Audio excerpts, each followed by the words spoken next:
eyes snap open with disconsolate dreams. It's already begun and now there's no way to stop it. Thinking with its hurdy-gurdy hurling back in on itself to consume itself. The precious ego eye grist for its mill. Reflections, a scorched earth policy toward all we hold dear. Negation, that's the life of the mind. And one pledge of allegiance. Come on, take another little piece of my heart. You know you got it if it makes you feel good. Think but once and an iron law descends. Every question is only as good as the questions it conceals. Every belief, prisoner to assumptions that must be exposed. We aren't made for answers, but for this endless questioning. Thinking's an insurrection in all self-consciousness, the bleeding out from some wound or heartbreak at the center of us, demanding this, dredge up everything hidden in hidden here. Whoops, I'm still getting into character here. Like Hamlet said, before I could prepare a prologue to my brain, they had begun the play.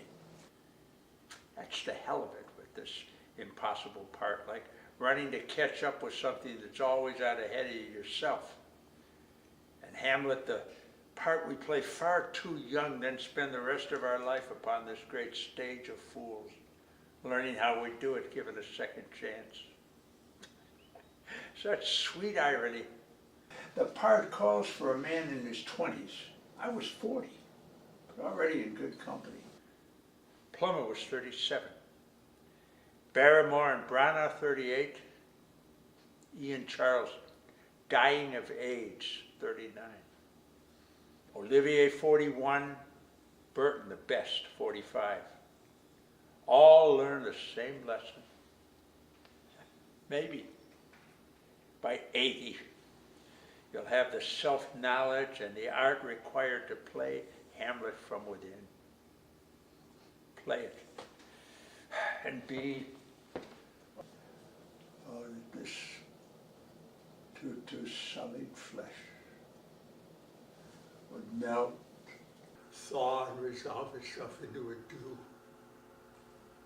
But that the Almighty had not fixed his canon against self-slaughter. Oh, God! God! How weary, stale, flat, and unprofitable seem to me all the uses of this world. Fire, brother, fire! 'Tis the unweeded garden that grows to see things rank and gross in nature, possess it merely that it should come to this. But 2 months dead, nay, not so much, not 2. So excellent a king, so loving to my mother that he would not beteem the winds of heaven visit her face too roughly. Heaven and earth must I remember. She would hang on him as if increase of appetite had grown by what it fed on. And yet within a month, let me not think on it frailty, my name is woman. A little month, or yet those shoes were old with which she followed my poor father's body like Niobe. Oh, tears, why, she, even she. Oh God, a beast that wants discourse of reason would have borne longer. Married with my uncle, my father's brother, but no more like my father than I to Hercules. Little month, or yet the salt of most unrighteous tears had left a flushing in her galled eyes. She married. Oh, most wicked speed, to post with such dexterity to incestuous sheets. It is not, nor it cannot come to good. But break my heart, for I must hold my tongue. So tell me, Has it begun? For you as it must if I've done my job. And you feel Hamlet too, moving in you, offering passage to undiscovered countries in your soul. Yeah, but for that to happen, thinking must become for us what it is for Hamlet. Thinking as a passion on which you'd stake your very life. Thinking as anxiety trembling before that recognition that weighs like a nightmare in the brain. Will hate prove stronger than love here? Or for Hamlet there is now only a world of dead and dying relationships and that chill that comes when you first feel suicide as something moving in you that you might not be able to resist. You know that feeling, don't you? Come with me then, to where flesh is sullied by sin, guilt, not over a mother's adultery, but over what that mother's lust reveals to a son about his own sullied sexuality. And you see, that's why so much of that soliloquy is directed at her.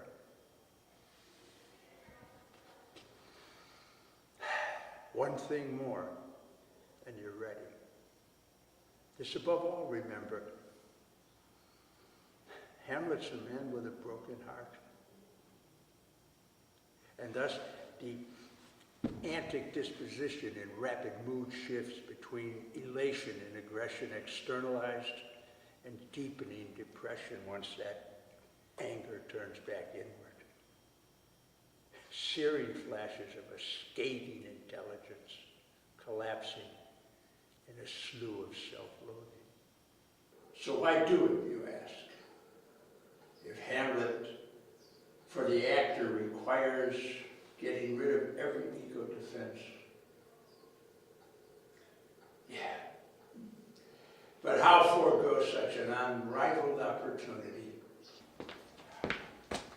Oh, because that's what Hamlet is, a chance on stage to run an existential risk.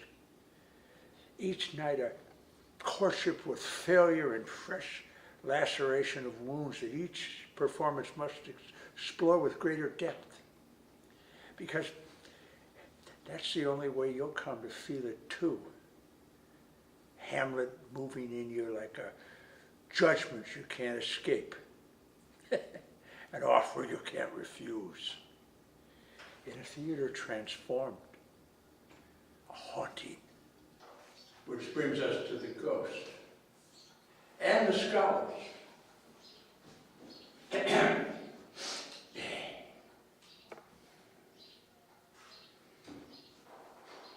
There's only one way, class, to interpret Shakespeare correctly. Historically, by the canons of strict historical scholarship. And so understood, Hamlet's really a very simple play. The young man's problem, you see, is to determine whether the ghost hails from purgatory or hell. And therefore, whether the command to murder Claudius is morally just or a dastardly demonic deception. That is the question that would have interested Shakespeare's audience. You see, charmed and intrigued by how cleverly the bard deploys intricacies of Protestant and Catholic theology to render the matter delightfully ambiguous. Fix your attention on that issue and get rid of all that psychoanalytic mumbo-jumbo that's been foisted on Hamlet. The play's a detective story, don't you see it? Hamlet, the Sherlock Holmes of his day. He did comply with his dug air, he sucked it. Yeah, but why not? If a play is an object to be dissected, rather than a relationship to be lived. Lived by imagining another kind of classroom and a teacher, hot, to help his students discover all the ways that Hamlet situation mirrors yours. The ghost comes alive as a character. Do you remember that time that Mom or Dad came to you desperate for something they thought you probably wouldn't be able to give them? Do you remember how they set the scene? List, oh List, my time has almost come when I, the sulphurous and thought-executing flames, must render up myself. Pity as prelude to the pivotal line. If ever thou didst thy dear father love. Dandy, ain't it, that hypothetical? Reminding you of past failures while giving you this the big chance to redeem yourself. And with the stakes clear, for duller shouldst thou be than that fat weed that roots itself in ease on Letha Wharf, wouldst thou not stir in this. So positioned, you're told a tale you interpret correctly, even you, about a mother's adultery, say, for which this father, a lion of fidelity, is blameless. Forget the years of neglect when he was off with fighting his wars like Prince Hamlet or like Donald building the business. All fault here lies in a woman ruled by lust, and thus the son's duty clear. If thou hast nature in thee, bear it not. Let not the royal bed of Denmark be made a couch for luxury and damned incest. Sage advice from a loving father or a control freak who, doubting you, stipulates conditions that abrogate your psyche. But howsoever thou pursuest this act, take not thy mind, nor against thy mother contrive aught. Leave her to heaven, and to those thorns that in her bosom lodged a prick and sting her. Now, how are they going to get there in a woman so craven? Well, forget about it. Your will is mine, son, subject to my willing. What we got here ain't failure to communicate, folks, but communication's finest hour. The guilt trip, the parent as superego, that voice planted within you that you must obey or dissolve in shame and self-loathing, and maybe like Hamlet, needing an antic disposition to deal with the turmoil that the ghost unleashes.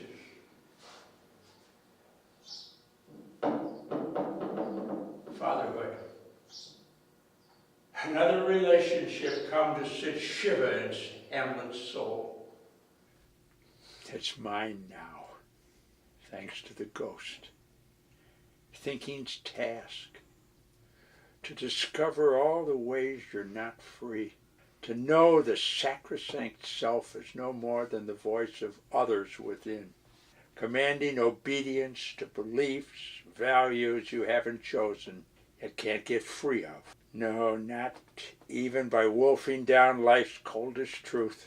How those who say they love us use our love for them to pour the poison of their desires and frustrations in our ears.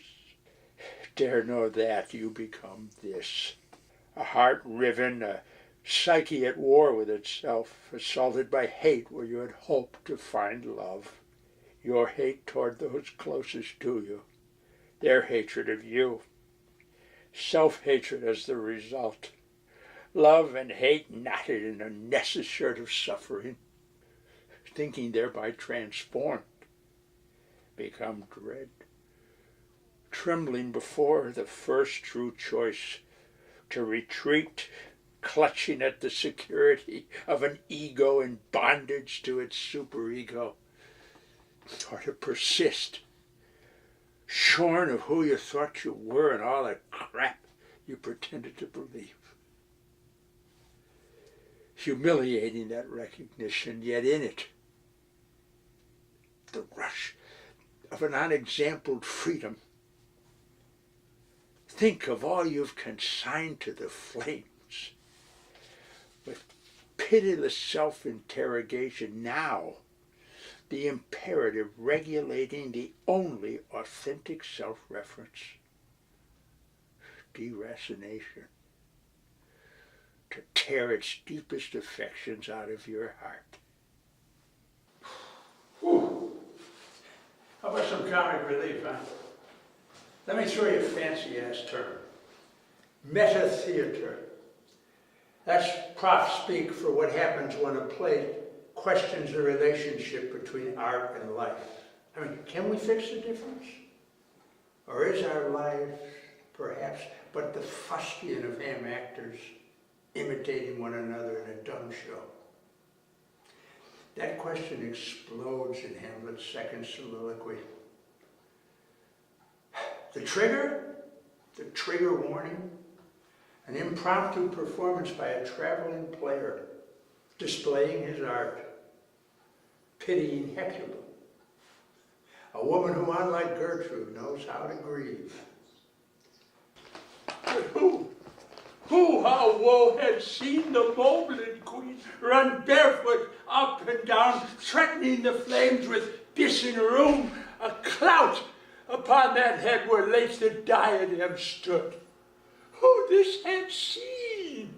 Why, if the gods themselves did see her then when she saw Bitters make malicious sport in mixing with his sword her husband's lips, the instant burst of clamor that she made, lest things human move them not at all, would have made milch the burning eyes of heaven and passion in the gods. Gotcha. As this same player king in Tom Stoppard's Rosencrantz and Guildenstern put it, audiences know what to expect, and that is all they can believe or feel.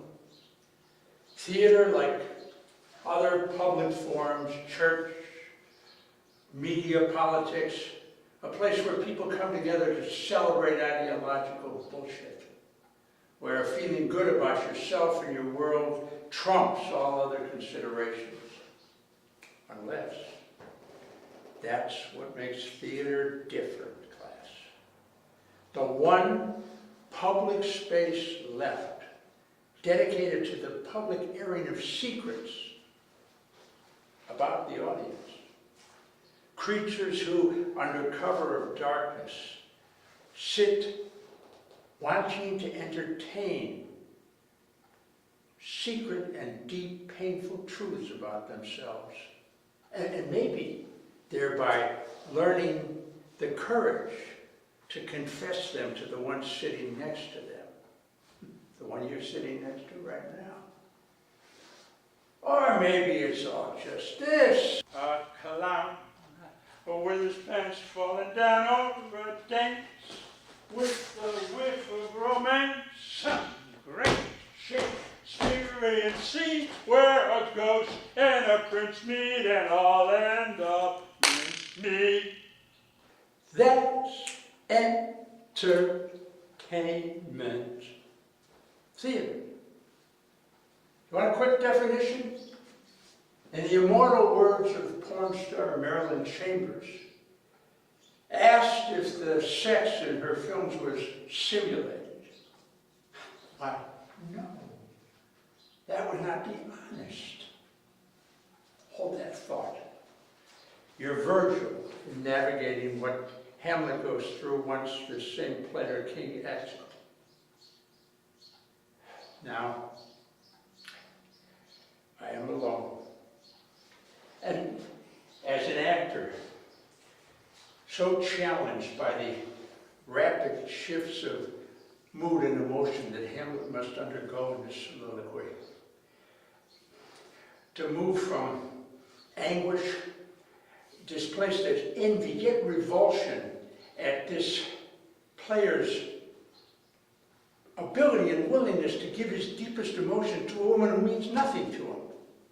And yet in Hamlet, elation, imagining he might lash such emotion to his situation. And yet, in that immediately the doubt, what would that be but the histrionics of a ham actor faking an emotion he can't feel in a relationship in which he's caught, miscast, and yet stuck in it. Any attempt to refuse this, releasing a great guilt within him. Which means he's caught in a mousetrap, right? How? No courage, banish cowardice except by working your way into the part, huh? Yep, then how play it? Except as a parody of the Avenger collapsing finally into the contempt of one who judges himself to be a whore.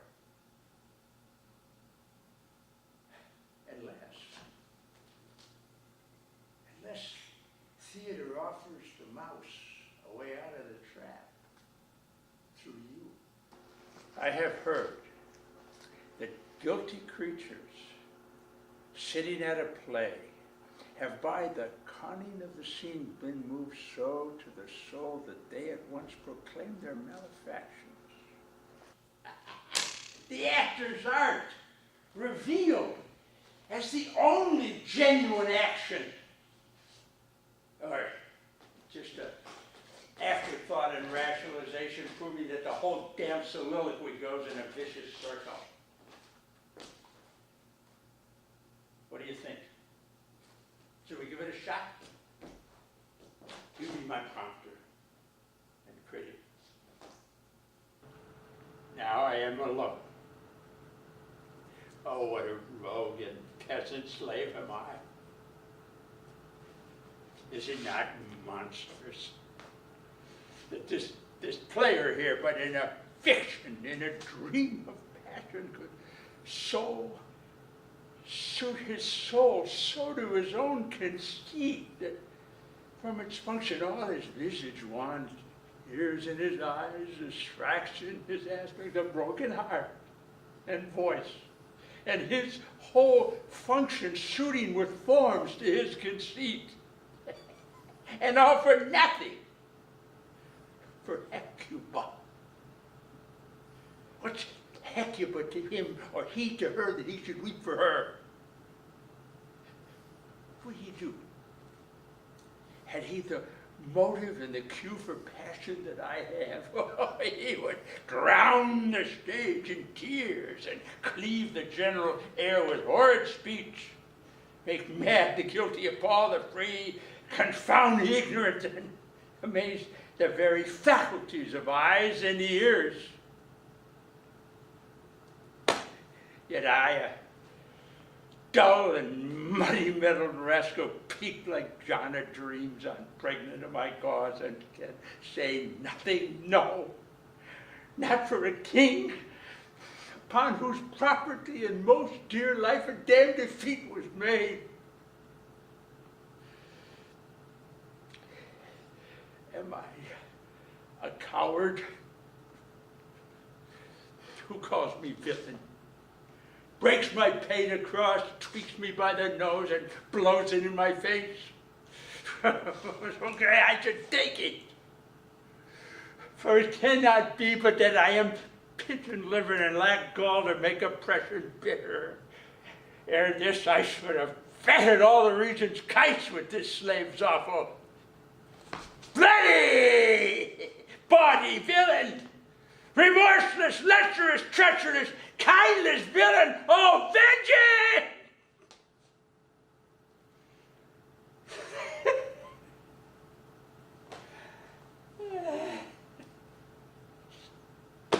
Is this not brave? That I, the son of a dear father murdered, prompted to my revenge by heaven and hell, much like a whore, unpack my heart with words and fall a cursing like a very drab, skullet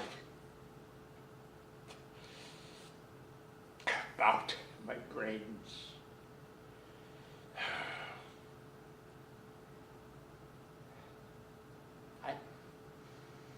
I have heard that guilty creatures sitting at a play have by the very cunning of the scene been so struck to the soul that they at once proclaim their malefactions. For murder, though it has no tongue, will speak with most miraculous organ.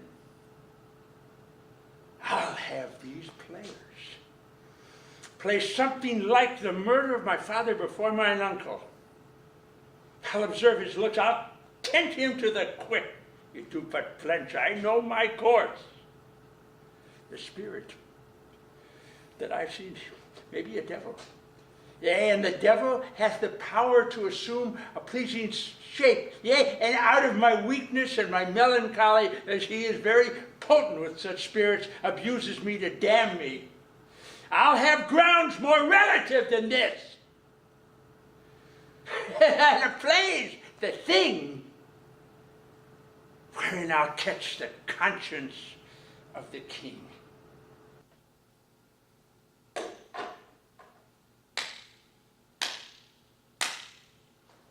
3 cheers for resolve.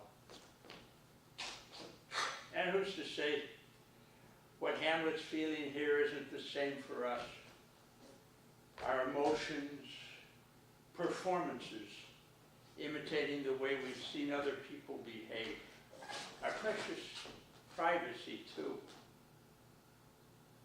Social conventions, habits of feeling used to shuffle off the mortal toil of painful experience. Maybe we're all actors, strutting and fretting our hour upon the stage to fake a life, and so dazzled by the performance that we fake out ourselves. Yeah, but once think that thought, and with Hamlet you've crossed the Rubicon, haven't you? Condemned perhaps to realize that you've never felt anything independently, because feeling is terror. Then comes some traumatic event or that persistent midlife sadness, and rising in flames the Delphic command, know thyself. But how? Save by undertaking that kind of interrogation Hamlet does, casting off all protections of normalcy and happiness in favor of the one question that abides: to be or not to be. Shit. It's like the Mona Lisa or Beethoven's Fifth. Works so familiar that we cannot experience them as we must. As if for the first time. Here in that Keatsian wakeful anguish of the soul that just this once, but permanently achieves a true revolution in philosophy.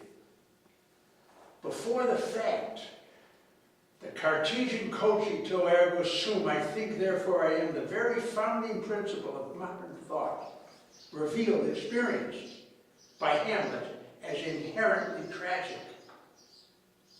The only cogitos of wounds, sustained through that self-laceration that thinking engenders. Oh, for a blackboard so that I can illustrate for you the rapid shifts of meaning in the 2 terms that structure the soliloquy. To be equaling to suffer in the mind. Not to be equaling to act. But not by killing Claudius, but by suicide. To act, to die, and come to consummation through extinction of consciousness.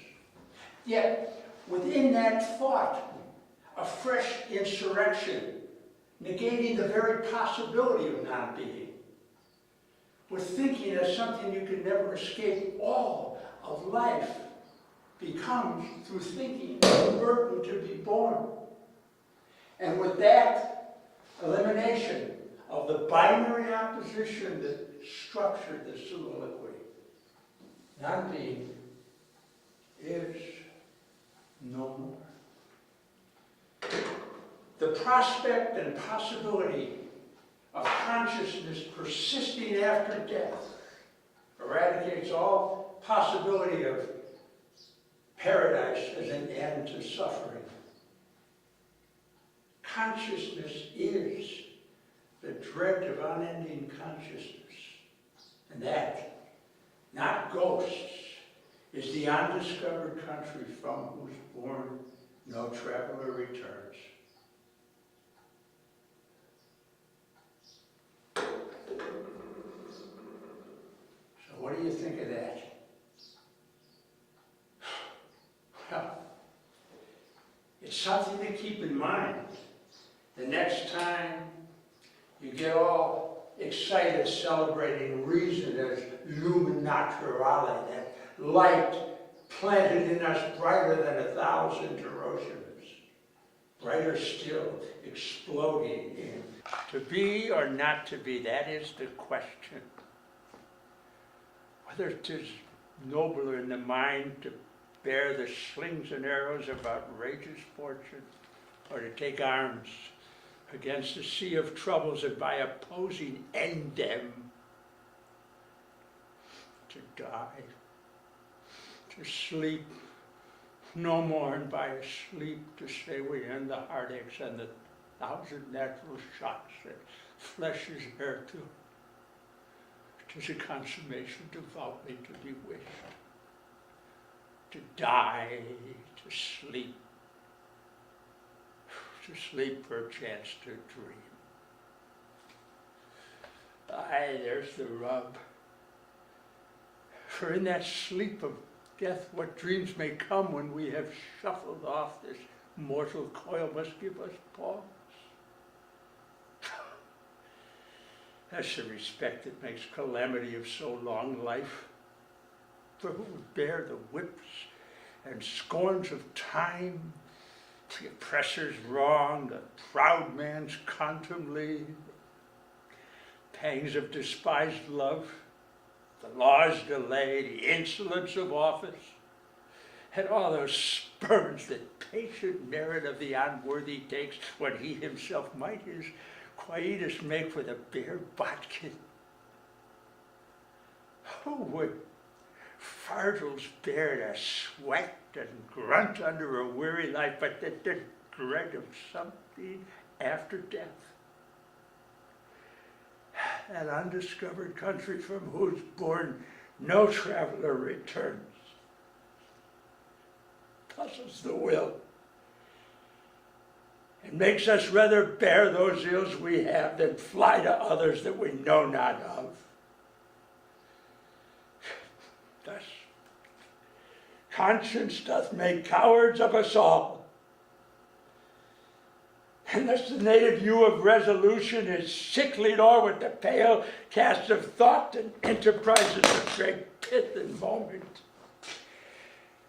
In this regard, their currents turn awry and lose the name of action. And if you've lived, experienced it, this soliloquy from within, that's why the dead vast in the middle of the night will find you wide awake, a corpse with insomnia, still thinking, assaulted by the two dreams that are finally one. Religion and its after-dinner sleep, dreaming on death, is a little pinch before the perpetual orgasm of the great Hosanna. Your life bathed in lethe, all sorrows consumed in giddy elation. That's paradise, isn't it? Consciousness purged of the itch that defines it. As if such paradise in its cloying sweetness wouldn't soon cancer with consciousness. And so the other dream of what St. Thomas Aquinas said it was impossible to conceive. Your own non-existence. Death absolute cessation, like a bug, crushed. No more remorse of conscience turning on thinking's wheel of fire. The problem of consciousness solved in its obliteration. Paradise extinction. Poof. Nada y nada. Thus the two dreams. Mirror images to push back that other dream and vision of the sweet hereafter that visits us in that stillness just before dawn. That's where you see it. A small, dim room with no exit, where you will sit forever alone, forever, assaulted by self-knowledge. Like those poor souls out of Dante who sit paralyzed in all-night cinemas, lidless eyes fixed in blank terror, at a screen flickering with fragments of memory. Fragments of memory looped together to transport you to the very heart of loss, only to weep barren tears. The coldest truth united with the most cheery knowledge that for us, the sole office and dignity of consciousness has come too late. That's the only possible afterlife. Given infinite time, we'll all become Hamlet. Remember that scene where Hamlet berates Ophelia with rude repetition of the line, "Get thee to a nunnery"? That is a whorehouse, as scholars inform us. But in almost all productions today, at some point in that scene, a rustling in the curtains or some noise off stage alerts Hamlet to the presence of King Claudius and pimp Polonius spying. Realizing Ophelia's perfidy, he rails at her. You know, however, there's a funny thing about this stage direction. It only became fashionable in the 1940s. Why? Yeah, it'll be on the test. Why? And what might we learn by doing the scene without it? Perhaps the revulsion that Dr. Johnson felt, disgusted with Hamlet, unable to retain any sympathy or respect for a young man who so treats a young woman. Unless Johnson missed something, which personal experience provides, because this is a scene you've all played. The affair is over. You meet for coffee and closure, or self-justification through the planting of a few zingers. Enter Ophelia, hands folded in prayer, and in Hamlet, sudden that sadness of soul reserved for our first love. Soft you now, the fair Ophelia? Nymph in thy orisons be all my sins remembered. The scene thus begins with a faint hope in response to her gently solicitous lines. Good my lord, how does your honor for this many a day? Hamlet replies, I humbly thank you well. But then, as Ophelia assumes the pose of virtuous victim, my lord, I have remembrance of yours that I have long longed to redeliver. I pray you now, receive them. Vulnerability in Hamlet becomes bitterness, concentrated in a single word. No, not I. I never gave you aught. Ophelia, ever the literalist, plays dumb. My noble lord, you know right well you did. And with them words of such sweet breath composed as made the gifts more sweet, their perfume gone. Take these again, for to the noble mind rich gifts wax poor when givers prove unkind. Pretty rhymes too. Only memory tells a different tale, if you remember the play, that is. Because remember, she's the one who dumped him, and who, when he came to her in his grief, did nothing. And so to the goody-goody pose, there's only one correct response. Are you honest? Are you fair? Then, like the first thrust in a prosecutor's closing argument, because if you be honest and fair, your honesty should admit no discourse to your beauty. Then it breaks. A well of loss and heartache concentrated in a single word. A single word. I did love you once, but it's too late. Now there's only disgust with a lovemaking that was once so innocent and free. You should not have believed me. For virtue cannot so inoculate our old stock, but we shall relish of it. I loved you not. Soon he's ranting. Why would you be a breeder of sinners? I am myself indifferent honest, but I could accuse me of such things. 'Twere better that my mother had not borne me. Go thy ways to a nunnery. Dismissing her, he turns away, only to turn back all rage again. Why? Why this repetition? Come on. Why? Because this scene, like so many of the scenes in your lives, is a dress rehearsal for another scene. The scene with his mother in her bedroom. So that, hear the lines now. If thou dost marry, I give you this plate for your dowry. Be thou as chaste as ice, as pure as snow, thou not escape calumny. Now go to a nunnery, and quickly. Or if thou must needs marry a fool, for wise men know well enough what monsters you make of them. Go quickly now, farewell to a nunnery. But it's never enough. His hands are on her now, forcing her down, rubbing the makeup off her face. I have heard of your paintings too. It's well enough. God has given you one face and you make of yourselves another. You jig, you amble, you lisp. You nickname God's creatures and make your wantonness your ignorance. Fie upon it. It had made me mad. And given me back myself.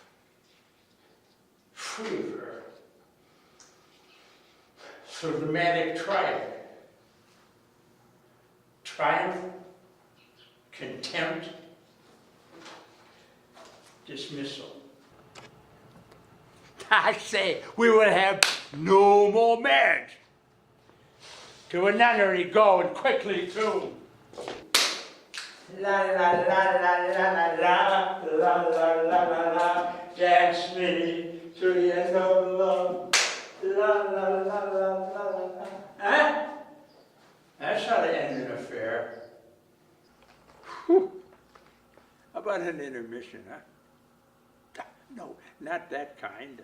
Lobby shuffling off the mortal coil, but a chat between us on the nature of theater, whose end from the first was and is to hold, as it were, the mirror up to nature, to show virtue its own visage, scorn its own image, and the very age and body of the time, its form and pressure. Thus Hamlet, an idealist in spite of all and lover of theater, clinging to a last illusion. So tell me, is he right? I have heard that guilty creatures sitting at a plea have by the very cunning of the scene been so struck to the soul that they at once proclaim their malefactions. Possibility or myth? You tell me, because I don't know anymore. Could you be here that completely? In readiness to experience tragic things? Or has the audience already taken its leave, protected by ego defenses from tragic knowledge? You tell me. Look, maybe Hamlet ain't your cup of tea. But has it ever happened? Some play or film that it really got to you, vexed you, whispered to you what a headless statue, the archaic torso of Apollo, revealed to Rilke about the beauty and terror of art. For here, there is no place that does not see you. Du musst dein Leben anders. You must change your life. Maybe it could only happen for you in solitude, reading, seeking in every book that one book that seemed as if it was written only for you, remember? Not the book that made you happiest, but the one that sounded in you the call of something that you could no longer evade. Remember? Here's something that Franz Kafka wrote about reading when he was just about Hamlet's age. If the book we are reading does not wake us, as with a fist hammering on our skull, why then do we read it? What we must have are those books which come upon us as ill fortune and distress us deeply, like the death of one we love better than ourselves, like suicide. A book must be the ice axe to break the sea frozen inside us. And so, a moment's silence to commemorate the book that did that to you, or to mourn the fact you never found it. Okay, yeah, right. You want action. Let's get this show a-humping. With all my heart, folks. Only answer me this. What is action? And more to the point, have you ever acted? Really acted? Knowing what a real action would require? Let that question be your ghost, summoning you like Hamlet to some unimaginable deed. Lights! Camera! Action! For Laertes, it's a melodramatic spasm. For Fortinbras, a fascist rite of passage. For the ghost, a command that must be obeyed. Except for an ingrate son, who asks himself the question, what is revenge? Only to find in it a far deeper question. What's the one thing you can't do to someone once you killed them? Ask a cat. Now might I do it, Pat? Now he's a praying, and am I then revenged? That would be scant. In a soliloquy that horrified Dr. Johnson, Hamlet, the anti-Christian, taking it upon himself to damn another man's soul to hell, judging it morally just to kill Claudius only when he is drunk, asleep, or in his rage, or in the lecherous pleasure of his bed, so that his heels may click at heaven and his soul may be as damned and black as hell whereto it goes. It's terrifying to internalize the mind and heart of Hamlet. Why do it then, when there are so many easy ways out? Like the voiceover Olivier provided in his film. This is a story about the man who couldn't make up his mind. Whoopee. Deliverance.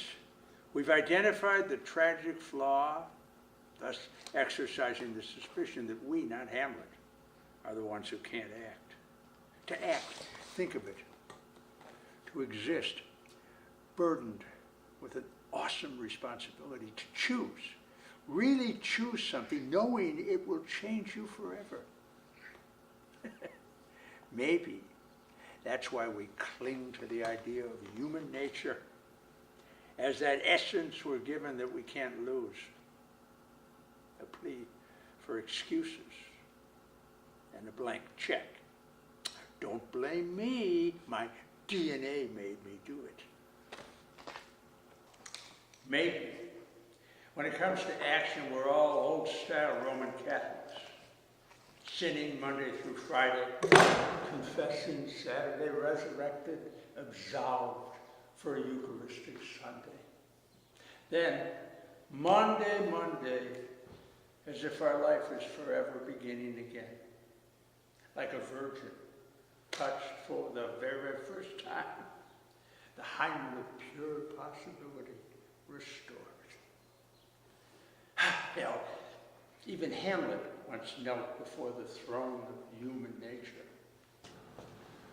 What a piece of work is man, how infinite in faculty, in form and movement, how express and admirable, in action, how like an angel, in apprehension, how like a god. The beauty of the world, the paragon of animals, and yet, what to me is this quintessence of dust? Here's the rub. To act is to exist, to choose, sullied by finitude and contingency. And Hamlet's so-called delay, the recognition that choice of action is what determines our character, conferring whatever moral integrity we can claim for our lives. And here's one measure of Shakespeare's genius: to have taken the most melodramatic, fake genre of his time, the revenge tragedy, and inserted as protagonist a man who thinks, thus assuring that every assumption that we have about action will be submitted to an interrogation proceeding of necessity to the one question: what would it mean to take that action on which you'd stake the value of your entire life? Okay, fine. Let your disaster be the cutting edge of your insight. What if the only analogy for action is love? Love, as it would be if you could do it truly, madly, deeply, once and for all, holding nothing back, knowing that fail this time and you'll never be able to love again. For love should be the most demanding action, shouldn't it? Now, shift back to politics and add the condition that outweighs all others. An act is only valid if it projects concrete possibilities of real change onto an existing historical situation. All the rest is vanity of vanities. And if your world is one defined by ceaseless episodes of meaningless violence, a world where the old consume the young, where everyone spies on everyone else, a world without love, where death reigns. Well, by these criteria, Hamlet's the first realization in literature of a character who does act. And yet, there's a scene that never ends. And some action we must perform before we can do any other.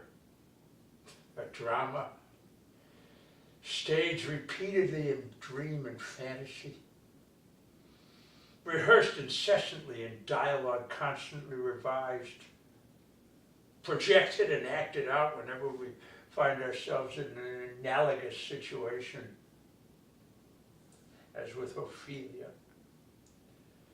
And then One fine day you walk into the room where that scene is waiting for you, only to discover that you can't bring it off. Because what you must accomplish is something that you can never be sure you've done properly, and so you must always begin again, hoping this time to say, do whatever it is you must to be done with it. That's what happens to Hamlet in his mother's bedroom, and why he must turn back each time he seems about to leave, trying to discharge a burden invested in words that he knows won't reach her. A quick cut to the essence of the scene. Notice how quickly he dumps the charge that Gertrude was in on the murder. Hamlet's concern is with a different crime. Sit you down. You go not hence until I set you up a glass in which you see the inmost part of you. Imagine saying that to your mother, then railing in moral judgment. Stop wringing your hands!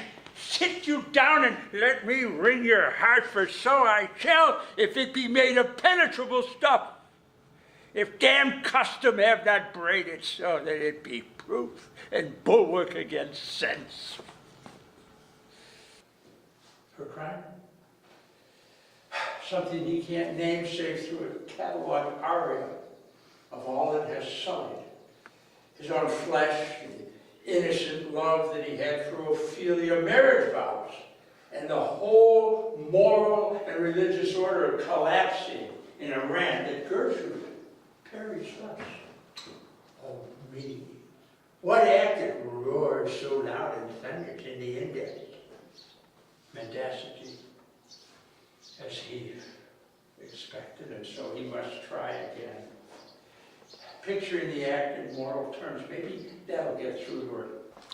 Look on this picture, and on this. My father, my uncle, the counterfeit presentiment of two brothers. Yeah, but it's a curious picture, isn't it? This contrast between an asexual father and a lecherous toad, with moral instruction, sacrifice of the most preposterous line in the play. You cannot call it love. For at your age, the heyday in the blood is tame, it's humble, and waits upon the judgment. Hardly.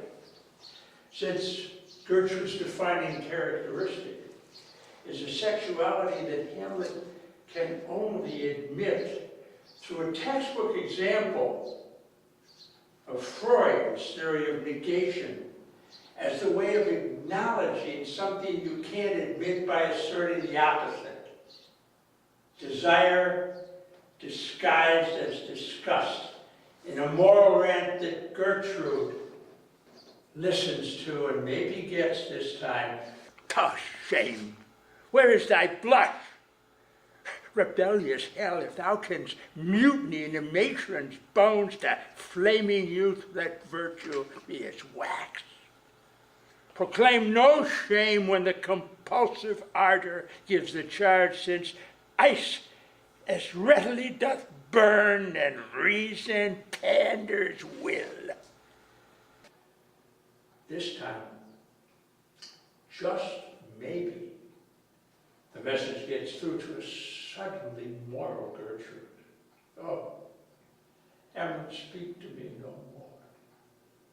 Thou turnest my eyes into my very soul, where I do see such black and grained spots as do not leave their taint. Yeah, but here's the obsessional's dilemma. The effort is to deny something that one ardently believes to be true. And so you always end up back where you began. But Hamlet isn't trying to fix up his mom's morals. He wants to rub her sexuality in her nose. Yea, but to live in the rank sweat of an enseamed bed stewed in corruption, honeying and making love over the nasty side. Why this ceaseless iteration, repetition? Because picturing Mom writing turns Hamlet on, unleashing a tidal wave of aggression that swells to a murderous rage with only one way to stem the tide. The hallucinated presence of that paternal superego who now, however, proves no match for the torrents of Hamlet's sexuality. The ghost, that once overpowering figure, is now no more than a poor, weak little man, powerless on departure to prevent a fresh outburst of sexual disgust. Mother, for love of grace, lay not that flattering unction on your soul that not your trespass but my madness speaks. It will but skin and film the ulcerous place where rank corruption, mining all within, infects unseen. Under cover of morality, a dark desire drives the scene. In rising anxiety that the chaste mother that Hamlet demands will end the evening with Claudius, making a peace with two bags. Whence comes his fit again, caught in the psychological toils of a double bind, picturing the perfect climactic revenge in action suited to words to action, his body looming over her now, mimicking Claudius, as if his position was now Hamlet's. Gertrude crying out, "Oh, Hamlet, what shall I do?" Not this, above all that I bid you do. Let the bloat king tempt you again to bed. Pinch one in your cheeks, call you his mouse, and for a pair of reachy kisses or paddling in your neck with his damn fingers make you gamble all the matter out that I am not in madness, but mad in craft. Translation? Get Claudius all hot and bothered. And then just when he's about to stick it in, tell him I'm not a madman, but a murderer. See what that does to his heart on. Imagine impotence conferring a phallic power now invested in Hamlet, her son. And so finally, good night, Mother. Good night, sweet ladies, good night. Sweet ladies, good night, good night. Oh, the moon shone bright on Mrs. Porter and on her daughter. They washed their twats in soda water.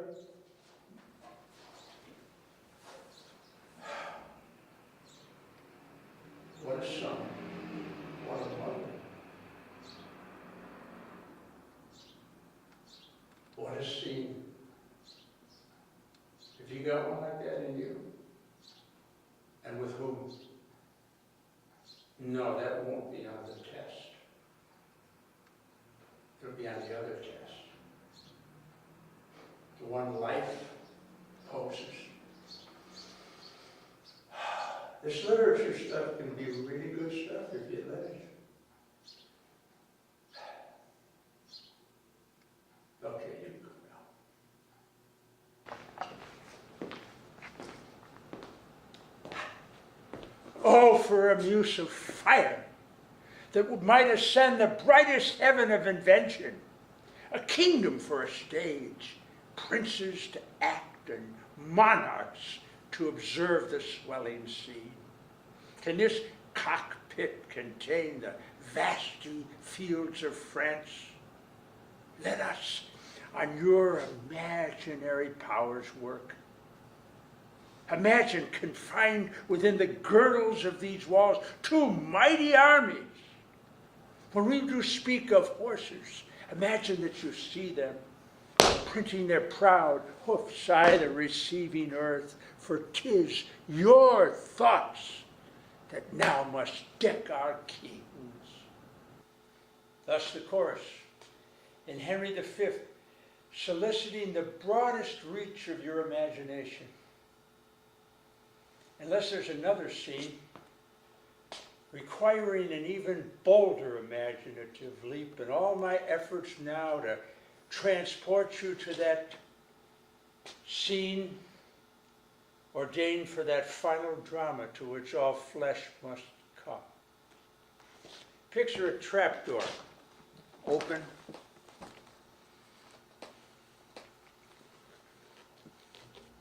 here downstage, or better yet, right out in the middle of the house, right in the very middle of you. An open grave on a dark and rainy morning, and you, the mourners, gathered around looking into that black hole. An image of the promised end, and for my art, a new impossibility.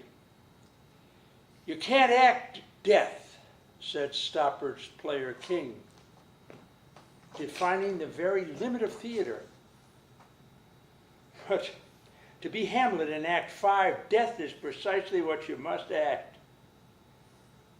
Act it in a way that will complete the process of inner death, thus internalizing what's happened in Hamlet's soul.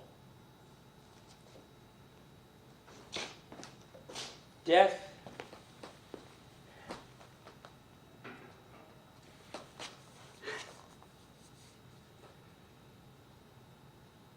a mordant comedy with a droll gravedigger knocking about of Saul's Beckett. Avant la lettre.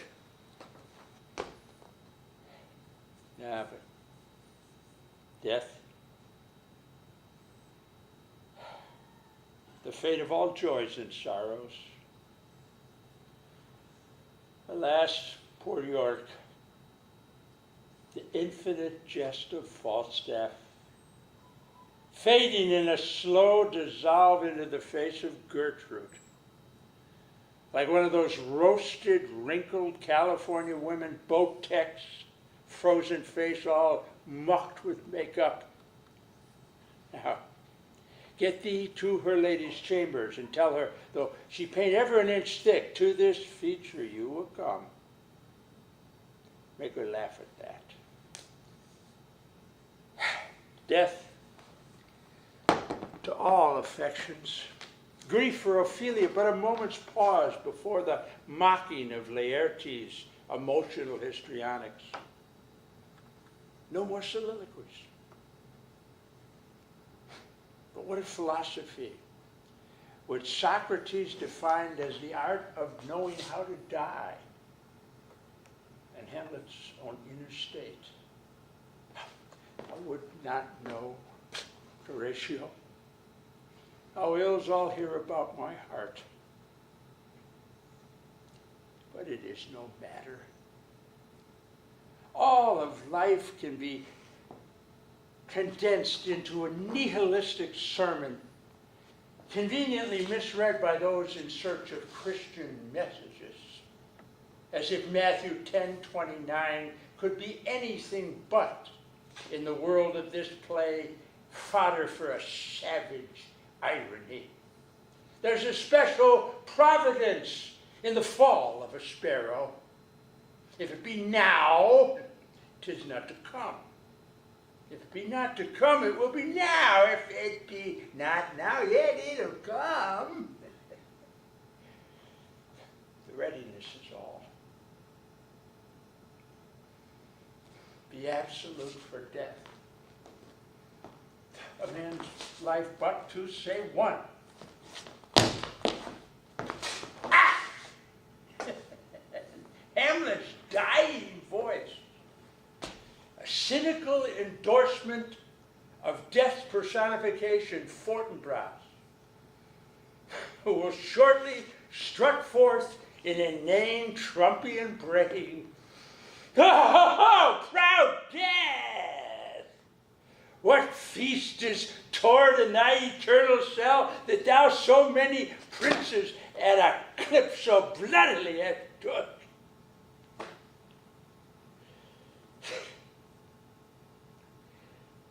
One duty remains: interpretation. A task given to Horatio, who does a rather poor job of it. Leaving the task to you as you wend your ways home, adding your words to a pile of interpretations that has grown skyward. More has been written on Hamlet than on any other literary work. I once spent a dreary year reading as much of it as I could stomach. Came to one conclusion: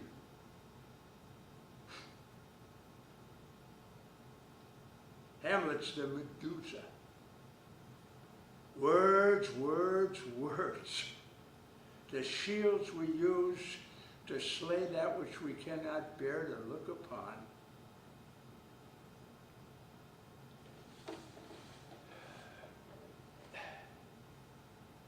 The rest is silence.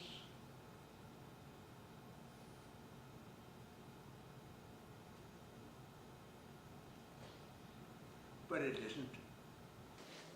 And so, to draw to an end with you, let's cut straight to the heart of the matter. What it's like in an old actor's dressing room, long after the theater's dark and deserted, having reverted to that silence as if awaiting the first word. If I've been even a cracked mirror for some few guilty creatures, then all praise to Saint Genesius and Dionysius, because that'd mean that the tragic still lives here. Now, stay with me now. I said the tragic, not tragedy.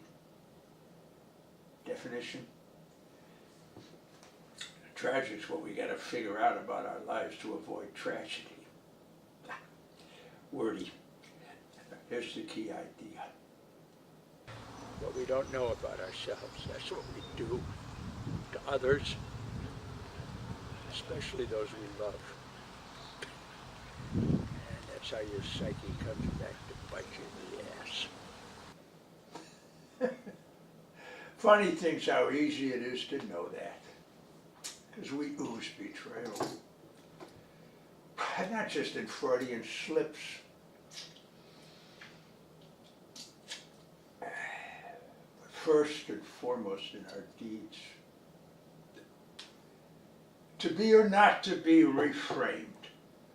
What if the conflicts that you hide and deny and bury are what really shape your lives? Okay, stick with love. It's such a stellar example. Not just the muck you made of it. But did you ever notice how most everyone's romantic history follows an unhappy pattern? So, you were sure this time it would be different. Sure that he or she was different, and then tough luck again. Only come on, nobody's a victim.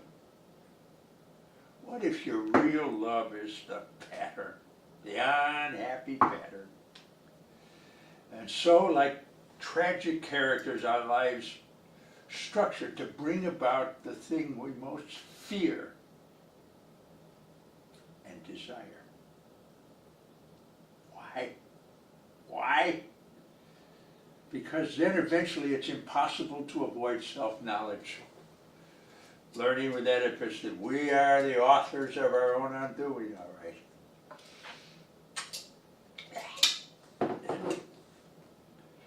Maybe, just maybe, out of trauma and suffering, the greatest boon. The chance, the possibility finally for real change through reversal and recognition. Now, stick with me now, I'm not going to go all Aristotle on you. universal in recognition are not airy abstractions. They're the very structures that we live. Primary structures of experience, I think, that reveal what we are. Dramatic agents, engaged in a conflict, shaped by our conflicts. You know, and there's a perfect justice to it. No escaping who you are. No absolution, no new beginning, no true self waiting in the wings. Only this. Drama. By inflicting your conflicts on others or by confronting them.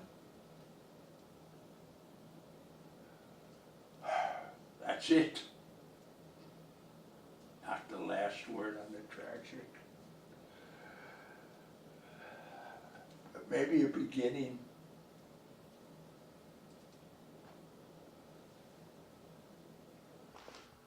So now you have it. My attempt to stay true to Hamlet, or to cobble together a few vast generalizations tendered in service to you, or a poor player's last will and testament, and why I man this great stage of fools whenever I can.